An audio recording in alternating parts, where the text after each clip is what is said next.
नमस्कार, राम राम, खमा गणी। स्वागत आप सभी का द हिंदू एडिटोरियल डिस्कशन में। इसमें हम लोग वोकैब देखते हैं, उसके साथ क्विज सोल्व करते हैं, वन वर्ड देखते हैं, इडियम्स भी होती हैं।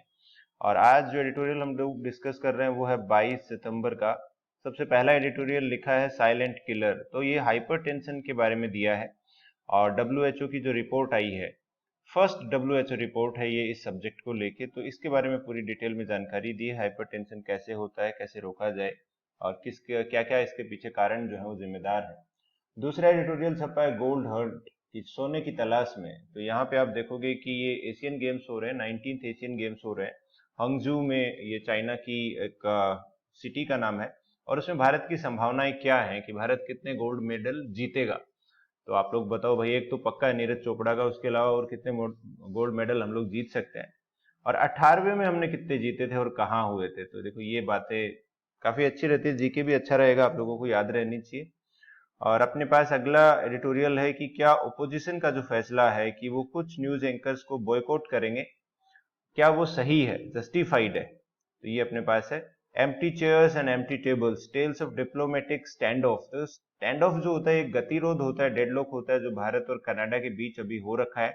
तो यहाँ पे लिखा है कि इसमें ये एडिटोरियल में कहानियां बताई हैं कि अब तक जो हुआ है, इससे पहले भी काफी देशों के साथ ऐसा हुआ था अक्सर, जैसे पाकिस्तान के साथ ऐसा हुआ है, यूएस के साथ ऐसा हुआ है, यूके के साथ ऐसा हुआ है। तो वो सारी कहानियां उस एडिटोरियल में दी हैं। Propelling India's development the right way, कि सही तरीके से भारत के विकास को एक तरह से प्रोपेल करना, इंकरेज करना। तो ये सारे के सारे एडिटोरियल अपने पास दिए हैं। हम लोग आज जो एडिटोरियल डिस्कस करेंगे वो हाइपरटेंशन वाला करेंगे। लेकिन उससे पहले आपको ये बता दूं कि 19th एशियन गेम्स हैंगजाऊ में हो रहे हैं। ये चाइना का शहर है और नीरज चोपड़ा से पूरी संभावना है कि ये गोल्ड मेडल जीतेंगे। इनके जो मुकाबला इनका जो होगा पाकिस्तान के अरशद नदीम से होगा। तो चलिए देखते हैं कैसा करते हैं। इसका एडिटोरियल छपेगा तो हम लोग जरूर डिस्कस करेंगे। और ये हाइपरटेंशन के बारे में बताया है भाई, हाइपरटेंशन जो है उसका पूरा का पूरा एडिटोरियल है। तो शुरुआत करते हैं हम लोग इसी से।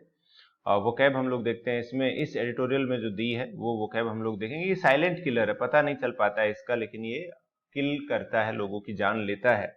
तो ग्रिम जो भी रिपोर्ट है उसकी जो नतीजे हैं वो ग्रिम बताया है, जो भी कि भाई बहुत ही डिप्रेसिंग है, बहुत ही विकट है, गंभीर है, सीरियस है, भयंकर, भयानक। ये सब हम लोग ग्रिम के लिए यूज करते हैं।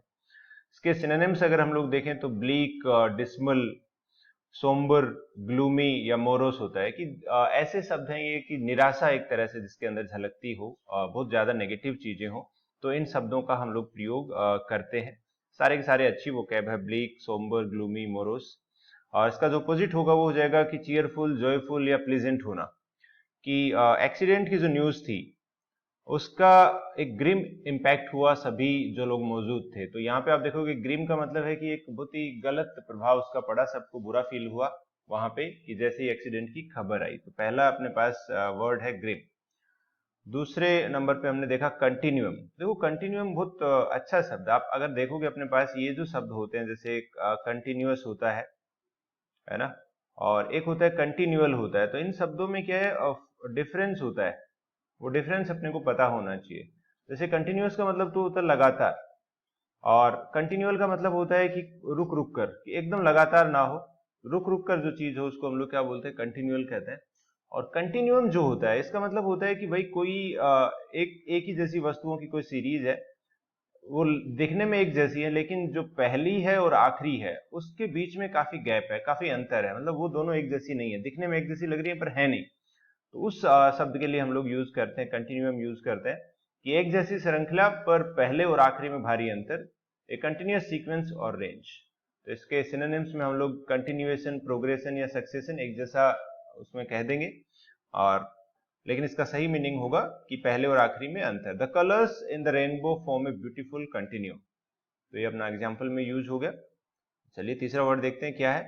ओबीस शब्द दिया अपने पास। ओबीस आप देखोगे मोटापा है, मोटा होना होता है, ओबेसिटी मोटापा हो जाएगा। तो आप देखोगे कि मोटापे को एक बड़ा कारण ऐसा माना गया है इसमें, हाइपरटेंशन के लिए जो जिम्मेदार है। एक्सट्रीमली ओवरवेट जो लोग होते हैं, बहुत ज्यादा जिनका वजन हो। देखो अपने कंट्री में तो इतना नहीं है, लेकिन फॉरेन कंट्रीज में हम लोग देखते हैं तो वहां पे काफी हैवी लोग नजर आते हैं। और एक बात, कई बार ऐसे हम पढ़ते हैं न्यूज़पेपर वगैरह में, ऐसा लिखा होता है कि भाई जो विदेश फॉरेन कंट्रीज हैं वहां पे जो गरीब व्यक्ति होते हैं वो मोटापे का शिकार होते हैं, और भारत जो है, भारत में जो पैसे वाले लोग होते हैं वो मोटापा उनमें ज्यादा होता है। तो ऐसा इसके पीछे क्या कारण आप लोग बता सकते हो? अगर आपको पता है या फिर इसके बारे में आपकी क्या राय है तो प्लीज कमेंट करके जरूर बताइए। तो ओबीस के लिए हम लोग ओवरवेट कह देंगे, कॉर्पुलेंट भी हम लोग कहते हैं, प्लम्प, रोटंट, पोर्टली, स्टाउट। तो देखिए काफी अच्छे शब्द हैं, कॉर्पुलेंट, रोटंट, पोर्टली और स्टाउट, चारों शब्द बहुत ही अच्छे हैं, बार बार पूछे जाते हैं। स्टाउट जो होता है जैसे ये मोटापे के लिए भी यूज किया जाता है, और स्टाउट का मतलब ब्रेव, डिटरमाइंड, बहादुर के लिए भी हम लोग यूज करते हैं। तो कुछ शब्द ऐसे होते हैं जिनके दो दो तीन तीन मीनिंग होते हैं और उनमें अपन कंफ्यूज हो जाते हैं, स्टाउट भी उनमें से एक है। तो हमने सीखा देखा कॉर्पुलेंट, प्लम्प, रोटेंट, पोर्टली और स्टाउट। तो इसका ऑपोजिट हो जाएगा स्लिम, थिन, लीन, पतला, दुबला पतला जो होगा एक तरह से। और the doctor advise him to lose weight because he was obese, कि डॉक्टर ने उसे सलाह दी कि आप वेट कम करिए क्योंकि आप ओबीस हो। और एक आप देखोगे दुबले पतले के लिए मैं आपको बहुत अच्छा शब्द आपको यहाँ पे सिखा रहा हूँ, इमेसिएटेड, EMACIATED। तो देखो, तो बीमारी के बाद या भूखमरी से जो लोग एकदम दुबले पतले हो जाते हैं ना, तो उसके लिए हम लोग इमेसिएटेड शब्द का भी प्रयोग करते हैं, ठीक है। और एक ये भी दुबले पतले के लिए हम लोग ये भी यूज करते हैं, सिलेंडर हम लोग यूज करते हैं, SLENDER। और सलेंडर जो शब्द होता है भाई, ये होता है कि अपने पास किसी की बुराई करना, किसी को नीचा दिखाना, किसी को डिफेम करना, वो सिलेंडर होता है। किसी के बारे में झूठी बातें, कहानियां बता के उसको नीचे गिराने की कोशिश करना। तो ये शब्द अपने पास दोनों टेक्निकल वर्ड हैं, बहुत अच्छे शब्द हैं। टेक्निकल का मतलब ये होता है कि मेरे को कि हम नॉर्मल भाषा में यूज नहीं करते हैं टेक्निकल ऐसा कोई इसमें है नहीं, कोई भाई कंप्यूटर सब आ रहा है, मोबाइल सब आ रहा है, ये सब नहीं है। लेकिन इन शब्दों का प्रयोग हम लोग नॉर्मली नहीं करते हैं। तो अच्छे शब्द हैं, इमेसिएटेड, सिलेंडर। तो पूरे के पूरे ओबीस के सिनोनिम और एंटोनिम जो है पूरे अपने को याद रखने हैं। दोनों यहाँ पे एंटोनिम है, दुबले पतले के लिए हम लोग इनका शब्द का प्रयोग करते हैं। मीगर जो होता है, देखो ये इसका प्रोनाउंसिएशन मीगर होता है। इसका मतलब होता है किसी चीज की कमी हो, बहुत कम। जैसे होता है ना कि भाई काम बहुत करवाते हैं ऑफिस में, सैलरी जो होती है वो मीगर होती है, बहुत कम होती है, इनसफिशियंट होती है, लेकिन इन क्वांटिटी और क्वालिटी इनसफिशियंट हम लोग कहेंगे। इसके सिनोनिम में आ जाएगा अपने पास स्कैंट, स्पार्स, पाल्ट्री, बेयर, या स्कार्स शब्द भी हम लोग इसके लिए कहते हैं कि बहुत ही कम मात्रा में जो हो। जैसे हम लोग एक मोडिकम शब्द का भी प्रयोग करते हैं कि मोडिकम का मतलब भी क्या होता है, बहुत कम मात्रा में जो चीज होती है उसके लिए हम लोग यूज कहते हैं। और एक और शब्द अगर हम लोग कहें, पोसिटी, अगर किसी चीज की होती है तो वो भी अपने पास होता है किसी पर्टिकुलर चीज की बहुत कमी हो।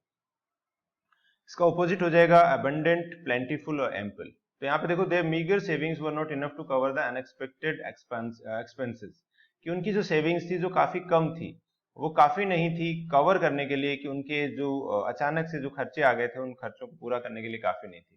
तो मीगर का मतलब होता है कि भाई बहुत ही कम होना। और इसमें आपको याद रखना है कि जैसे इसकी स्पेलिंग जो होती है वो कभी कभी ये भी होती है, MEAGRE भी होता है, और GER भी होती है, MEAGER। तो आप यहाँ पे देखोगे ये भी स्पेलिंग होती है, अमेरिकन होती है, ब्रिटिश होती है। तो आप देखोगे हम लोग ब्रिटिश वाला जो है वो ज्यादा फॉलो करते हैं, अपने एग्जाम में ब्रिटिश वाला ही सही माना जाता है। लेकिन ये दोनों स्पेलिंग सही है इसकी, मीगर और ये भी मीगर। इसके सिनोनिम हमने देखे, स्कैंट, स्पार्स, पोल्ट्री, बेयर और स्कार्स। आगे देखो अपने पास कट डाउन होता है रिड्यूस कर देना किसी चीज को। और आप लोगों ने देखा होगा कल परसों हमने वो भी देखा था, कट बैक ऑन देखा था, कट डाउन ऑन देखा था। तो किसी चीज को कम करना, किसी मात्रा को कम करने के लिए ये भी हम लोग यूज करते हैं, cut back on, cut down on. तो कट डाउन होता है रिडक्शन करना, किसी चीज को डिक्रीज करना। डिमिनिश भी होता है, देखो कम करने के लिए। ट्रिम होता है छोटा करना। कर्टेल भी छोटा करना होता है। श्रिंक जो सिकुड़ जाता है उसके लिए हम लोग यूज करते हैं। सिकुड़ना मतलब क्या होता है, छोटा हो जाता है। फिर अपने पास ट्रंकेट और एब्रीज, दोनों का मतलब क्या होता है, छोटा करना होता है। और बड़ा, अगर साइज बढ़ानी हो, इंक्रीज करना हो तो इंक्रीज हो जाएगा, इनलार्ज करना हो जाएगा, एक्सपांड हो जाएगा। He decided to cut down on, कि उसने फैसला किया कि वो सुगरी स्नैक्स नहीं खाएगा अपनी हेल्थ सुधारने के लिए। तो अपने पास कट डाउन ऑन का मतलब क्या हुआ, अपने पास रिड्यूस करना, घटाना, किसी चीज को डिक्रीज करने के लिए हम लोग इस शब्द का प्रयोग करेंगे। एडिक्वेट हम लोग कहते हैं पर्याप्त के लिए, कि जो सफिशियंट हो इन अमाउंट और क्वालिटी, की मात्रा में काफी हो, उसे एडिक्वेट कहते हैं। जैसे आप satisfactory, sufficient, satisfying, ample, enough, ये शब्द एक नॉर्मल शब्द है। कमी वाले शब्द जो होते हैं वो अपने पास ज्यादा होते हैं, जो हम लोगों ने ऑलरेडी यूज कर लिए हैं, जैसे स्कांट, स्पार्स, ये सब। और इसका जो एंटोनिम हो जाएगा इनसफिशियंट, इनएडिक्वेट एंड सेटिस्फैक्ट्री, कि आपकी जो परफॉर्मेंस है वर्क पे शुड बी एडिक्वेट, वो पर्याप्त होनी चाहिए। To meet the company's standards, की कंपनी के स्टैंडर्ड्स को पूरा करने के लिए। तो एडिक्वेट का मतलब होता है इनफ, पर्याप्त, जितना चाहिए उतना, सफिशिएंट। तो चलिए आगे बढ़ते हैं। सफिशिएंट की स्पेलिंग आती है भाई एग्जाम में ना, SUFFICIENT, तो ये आपको याद रखना है। सफिशिएंट की स्पेलिंग जो है ये अपने पास एग्जाम में काफी पूछी जाती है। आगे बढ़ते हैं। कॉन्कर करना होता है, देखो विजय प्राप्त करना होता है। तो अभी अपने पास जो पहले 6 शब्द थे वो थे अपने पास पहले वाले एडिटोरियल से, बाकी के शब्द हैं दूसरे वाले एडिटोरियल से हैं। टू ओवरकम और डिफीट, तो किसी से जीतना जो होता है उसको हम लोग कॉन्कर करना कहते हैं।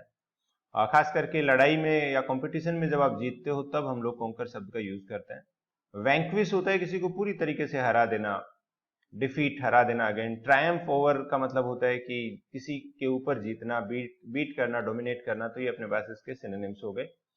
और इसके एंटोनिम की बात करें तो सरेंडर कर देना, यील्ड होता है कि हार मान लेना, कि चलो गिव अप कर देना, लूज होता है कि हार जाना।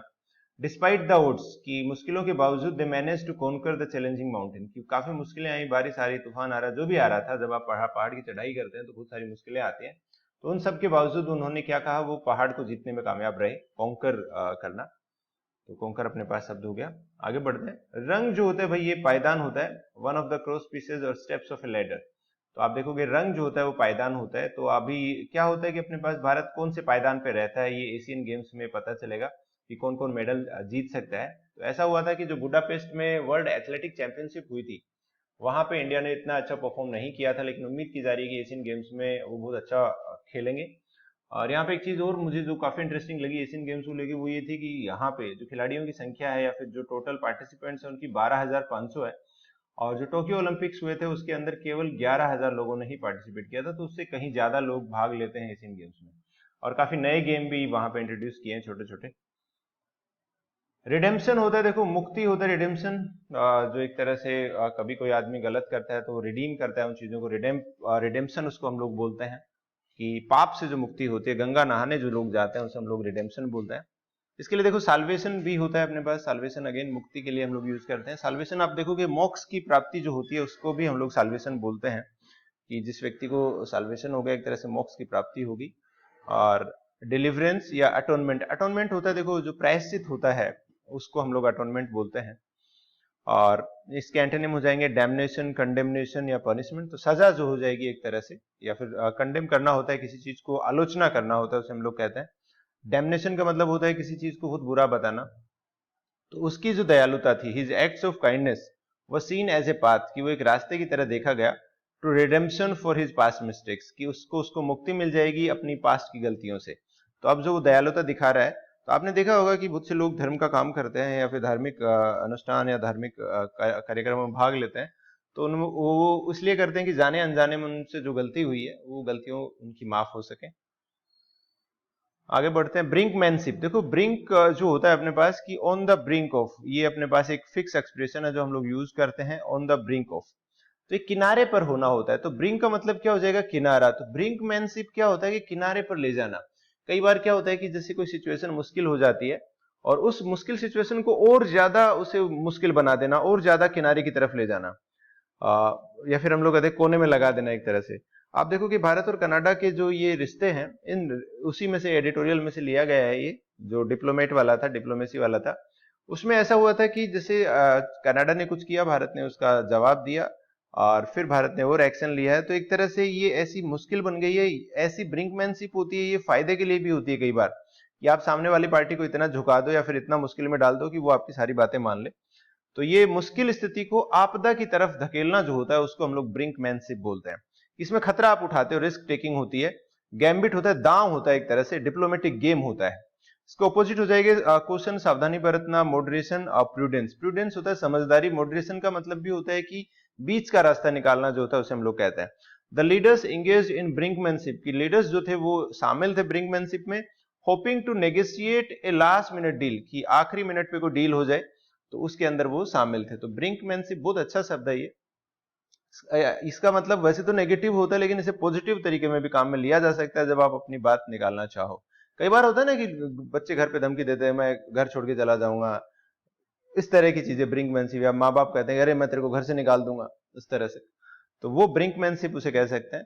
बिरेफ्ट जो होता है, बिरेफ्ट का मतलब होता है खाली होना, वहां पे कोई चीज, उस चीज की पूरी कमी होना। तो यहाँ पे राइटर जो था, एडिटर, ये जो था, ये बंदा वहां पे जाता है, एम्बेसी में जाता है, पाकिस्तान की एम्बेसी में, और वहां पे वीजा लेने के लिए। तो वहां पे देखता है कोई नहीं है, बिरेफ्ट है, कोई दिख ही नहीं रहा है वहां पे, टेबल खाली पड़ी है, कुर्सियां खाली पड़ी है। तो बिरेफ्ट का मतलब हो जाता है कि कोई चीज की कमी होना, लेकिंग समथिंग, ठीक है। डिवॉइड वंचित होना, स्ट्रिप होता है आपसे कुछ छीन लिया जाए, रोब्ड होता है आपसे कुछ लूट लिया जाए। तो बिरेफ्ट का मतलब होता है एक तरह से कि वो चीज की कमी। और पजेसिंग होता है कि आपके पास वो चीज है। इंडो का मतलब होता है कि अगेन आपके पास वो क्वालिटी अंदर मौजूद है, अबंडेंट है, बहुत अधिक मात्रा में है। तो सी felt bereft after her best friend moved away, कि उसका जैसे ही बेस्ट फ्रेंड चला गया तो उसको बहुत ही खालीपन सा लगा। तो बिरेफ्ट अपने पास क्या हो जाएगा, खालीपन के लिए हम लोग इस शब्द का प्रयोग हम लोग करेंगे। आगे बढ़ते हैं। रिप्रीमैंड करना होता है भाई, ये डांटना होता है, किसी को डांटना होता है, तो वो रिप्रीमैंड हो जाएगा अपने पास। अभी देखोगे अपने पास जैसे कनाडा के वही थे, कनाडा के हाई कमिश्नर जो होंगे, उनको बुलाया था भारत के विदेश मंत्रालय में, वहां पे उनको रिप्रीमैंड किया गया, डांटा गया। तो डांटने के लिए हम लोग रिब्यूक, रिप्रोच, स्कोल्डिंग, इन शब्दों का हम लोग प्रयोग करते हैं। और इसके ऑपोजिट अगर देखें तो तारीफ करने वाली बात हो जाएगी, प्रेज, अप्रूवल या कमेंडेशन। कमेंट करना होता है, तारीफ करना होता है, कमेंट। कमांड जो होता है वो ऑर्डर देना होता है। तो कमांड और कमेंट में फर्क होता है, कमेंडेशन हो जाएगा तारीफ करना। The teacher had to reprimand the students for talking during the class, की बच्चे क्लास में बात कर रहे थे तो टीचर को क्या करना पड़ा, रिप्रीमैंड करना पड़ा, डांटना पड़ा, डांट फटकार लगाना एक तरह से। तो इसके लिए जैसे हम लोग ये चाइड शब्द का भी हम लोग प्रयोग करते हैं। रिब्यूक, रिप्रोच, स्कोल्डिंग, चाइड, ये हम लोग डांटने के लिए यूज करते हैं। रिटेलिएटरी होता है, देखो बदले की भावना में जो कार्रवाई की जाती है ना, उसको हम लोग रिटेलिएटरी कहते हैं। जैसे एक रिवेंज लेने वाली बात हो जाती है। और या फिर हम लोग रिवेंज के अलावा रेट्रीब्यूशन शब्द का भी प्रयोग करते हैं। तो ये अपने पास प्रतिशोध जो लेना होता है उसे हम लोग रिटेलिएटरी कहते हैं। वेंजफुल, रिवेंजफुल, पे बैक, या फिर मैंने आपको जैसे रिटेलिएटरी जो होता है ये एडजेक्टिव होता है। और मैं आपको बता रहा हूं कि जो नाउन बता रहा हूं रेट्रीब्यूशन होता है। रेट्रीब्यूशन का मतलब भी होता है कि बदला लेना, हम लोग उसे कहते हैं। इसके ऑपोजिट क्या हो जाएंगे, फॉरगिविंग, माफी करने वाला, मर्सीफुल, दया से भरा हुआ। नॉन रिटेलिएटरी होता है कि भाई बदला ना लेना। तो the retaliatory strikes by the military were in response to the enemy's attack, कि दुश्मन ने हमला किया और यहाँ पे मिलिट्री ने क्या किया, वो रिटेलिएटरी स्ट्राइक्स की, जवाबी कार्रवाई जो होती है वो रिटेलिएटरी हो जाएगा। बहुत अच्छा शब्द है रिटेलिएटरी, और आपको शब्द को देख के पता लग रहा होगा, इसकी स्पेलिंग तो जरूर पूछेंगे। 40 नंबर पे अपने पास है फिस्टिकफ्स। तो फिस्टिकफ्स हो जाता है, हाथापाई हो जाता है। कहीं एक बार हुआ था कि भारत के किसी डिप्लोमेट को किसी दूसरे देश में उनके साथ हाथापाई हुई थी। तो भारत ने उस देश के डिप्लोमेट के साथ फिर इंडिया में हाथापाई कर दी। तो उसको उसके लिए यूज किया है फिस्टिकफ। तो होता है ना कि रिटेलिएटरी कार्रवाई जो होती है उसे फिस्टिकफ हो गया, हाथापाई। फिजिकल फाइट जो होती है वो उसे हम लोग कहते हैं फिस्ट फाइट। फिस्ट देखो, हम लोग हाथ को मुट्ठी बना लेते हैं, वो लड़ाइयां जो होती है उसे फिस्ट फाइट कहा जाता है। ब्रोल अगेन लड़ाई हो जाएगी। मेली अगेन बहुत सारे लोग जब एक तरह से धक्का मुक्की कर रहे हो उसे मेली कहते हैं। पीस, ट्रूस, हार्मनी, ये शांति के लिए हम लोग इसके लिए अपोजिट हो गए। The argument escalated into fisticuffs in the school yard. देखो कई बार होता है आर्ग्यूमेंट होता है स्कूल में और वो हाथापाई में बदल गया। कई बार मतलब बात हाथापाई तक पहुंच गई थी या हाथापाई हो गई, उसे फिस्टिकफ हम लोग कहते हैं। अगला वर्ड अपने पास है डिनाउंस। डिनाउंस होता है क्रिटिसाइज करना होता है, पब्लिकली क्रिटिसाइज करना होता है किसी को। तो इसको आलोचना करने के लिए हम लोग कंडेम, निंदा करना, आलोचना करना। सेंसर शब्द का हम लोग यूज करते हैं, रिब्यूक शब्द का हम लोग यूज करते हैं। और रिप्रीमैंड और रिप्रोच जो शब्द हम लोगों ने पहले देखे थे वो भी इसके संदर्भ में यूज किए जा सकते हैं। इसमें प्रेज, तारीफ करना, अपलोड, तारीफ करना, सपोर्ट, समर्थन देना। Community leaders came together to denounce, की जो कम्युनिटी के लीडर्स थे वो सारे लोग साथ आए आलोचना करने के लिए। The act of vandalism, vandalism यहाँ पे है तोड़फोड़, की हमारे पड़ोस के इलाके में जो तोड़फोड़ हुई थी उसके लिए कम्युनिटी के लीडर सारे जो थे वो साथ आए उस तोड़फोड़ को डिनाउंस करने के लिए। तो चलिए आगे बढ़ते हैं। एक सवाल करते हैं हम लोग यहाँ पे छोटा सा। The student received an grade on the essay as it lack depth and detail, कि स्टूडेंट को एक ग्रेड मिली, वो कैसी थी एसे के अंदर, क्योंकि उसमें डेप्थ की कमी थी, डिटेल की कमी थी। तो वो इनएडिक्वेट थी, एडिक्वेट थी, कॉन्करिंग थी या ग्रिमली थी। तो आपको बताना है, इन चारों में से ऑप्शन बताना है। और एक और सवाल, मैं आसान सवाल आपको पूछूंगा, उससे पहले हम लोग वन वर्ड हम लोग कर लेते हैं। तो देखो मोरिबुंड जो होता है ये अपने पास होता है कि अंत के करीब, मौत के करीब जो होता है, जो मृत्यु सैया पर लेटा उसे मोरिबुंड सिचुएशन हम लोग बोलते हैं। नो लॉन्गर एक्टिव और इफेक्टिव, क्लोज टू फेलियर, की बिल्कुल जो फेल होने वाला हो। तो बहुत बार ऐसी सिचुएशन, हालात, डिपार्टमेंट ऐसे मोरिबुंड स्टेट में पहुंच जाते हैं, कंपनीज पहुंच जाती है मोरिबुंड स्टेज में कि अब तो ये बंद होने वाली है। प्लेसिबो होता है जो अपने पास, प्लेसिबो हम लोग कहते हैं असरहीन दवाई जो होती है, जो केवल वहम मिटाने के लिए दी जाए। कई बार होता है ना कि कोई पेशेंट कहता है कि डॉक्टर साहब मुझे दवाई दो, और डॉक्टर को लगता है कि भाई इसको दवाई की जरूरत नहीं है, लेकिन अगर मैं इसको दवाई नहीं दूंगा तो इसको लगेगा कि मेरे को तो दवाई चाहिए, कहीं और जाएगा, तो उसको ऐसे नॉर्मल दवाई दे देते हैं। तो प्लेसिबो वो होता है कि दवाई जैसी होती है, वो टेबलेट होती है, लेकिन उनका असर नहीं होता है। तो पेशेंट को लेके वो क्या होता है कि उसको लगता है कि हाँ मैंने दवाई ले ली, अब मैं ठीक हो जाऊंगा, तो उसे प्लेसिबो कहा जाता है। स्कार जो होता है घाव का निशान होता है, आप फिजिकल इंजरी आपको हो जाए, इमोशनल इंजरी भी जो होती है उसमें भी जो यादें रह जाती है वो स्कार ही होते हैं। नोमैड जो होता है भाई, ये खानाबदोश व्यक्ति के लिए कहते हैं, जो व्यक्ति घर बना के नहीं रहता है, जो घूमता फिरता रहता है, उसे हम लोग कहते हैं। तो members of a group of people who move from place to place instead of living in one place all the time. तो अपने जैसे लोहार होते हैं, बंजारे होते हैं, ये लोग ज्यादातर घर बना के नहीं रहते हैं, घूमते रहते हैं, चलते रहते हैं, और वहीं पे उसी तरह से अपना जीवन यापन करते हैं। बाउंटी जो होता है हम लोग इसके लिए हम लोग बोलते हैं कि इनाम जो दिया जाता है, पैसा जो दिया जाता है, खास करके अपराधियों को पकड़ने के लिए जो इनाम दिया जाता है। कई बार आप देखोगे ना कि पुलिस ने इनके लिए 25,000 रुपए का इनाम है, 1.5 लाख का डाकू, इनामी डाकू पकड़ा गया, तो वो 1.5 लाख 25,000 ये होते हैं, इसे बाउंटी हम लोग बोलता है। ठीक है, तो इनाम जो होता है उसे हम लोग बोलते हैं बाउंटी। और नोमैड के लिए देखो, आप देखोगे यहाँ पे कि जिप्सी शब्द जो होता है वो भी हम लोग यूज करते हैं, कि जिप्सी भी कहते हैं। इडियम्स जो है अपने पास, सिटिंग शॉटगन होता है या राइड शॉटगन होता है। तो सिटिंग शॉटगन का मतलब होता है आगे की सीट पे बैठना, ड्राइवर के बाजू में बैठना, उसको हम लोग बोलते हैं सिटिंग शॉटगन। तो आगे की सीट पे बैठ के जो जाता है उसे हम लोग बोलते हैं sitting shotgun. In wheel and woo का मतलब होता है कि अच्छे और बुरे दोनों समय में। ये जो भी इडियम है आपकी पुरानी प्रीवियस ईयर्स में पूछी गई है। टर्न टेल का मतलब होता है मुश्किल स्थिति से भाग जाना, तो ये टर्न टेल हो जाएगा। तो सिटिंग शॉटगन आगे की सीट पे बैठना, इन व्हील एंड वो अच्छे और बुरे समय में, टर्न टेल हो जाएगा मुश्किल स्थिति से भागने के लिए हम लोग इस शब्द का प्रयोग करते हैं।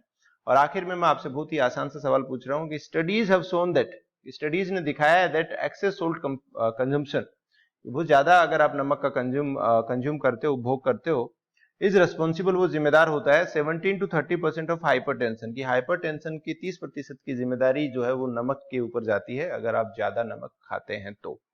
देखिए है तो छोटी सी चीज, तो नमक का जो कंजम्पशन है उसको भाई ध्यान में रखिए, कंट्रोल में रखिए। आज मैं देखो लाइन बाय लाइन डिस्कशन नहीं कर रहा हूँ, लेकिन ऐसा नहीं हम लोग नहीं करेंगे, क्लास थोड़ी सी लंबी हो जाती है उससे। तो चलिए, अपने पास अभी एंटोनिम सिनोनिम से और ज्यादा क्लास लंबी हो गई, फिर वह सेंटेंस भी डाल दिया मैंने, एग्जांपल सेंटेंस भी डाल दिया। तो अब आप लोग मुझे फीडबैक दे कि भाई line by line discussion add करें इसमें, क्लास अपनी जो है फिर 40-45 मिनट की हो जाएगी। और आप लोगों को ये सारा, अगर इसके साथ साथ क्लोज टेस्ट, ग्रामर क्विज और पैसेज ये सब चाहिए, तो भाई इस नंबर पे मैसेज आप कर सकते हो। किस नंबर पे? 9928954223। ठीक है, और इसके अलावा सेंक्टम क्लासेस का टेलीग्राम चैनल भी है, तो वहां पे भी जाके आप बता सकते हो, देख सकते हो, पीडीएफ वगैरह डाउनलोड कर सकते हो। डिस्क्रिप्शन में लिंक दिया है, नहीं है तो आप सर्च करोगे तो भी मिल जाएगा। इसी नाम की हमारी ऐप भी है जो आप डाउनलोड कर सकते हो अच्छे कोर्सेज के लिए, क्वालिटी क्वेश्चंस के लिए। ये जो वीडियो है ये मैं यहीं पे खत्म करता हूँ। That's all, thanks for joining, have a nice day.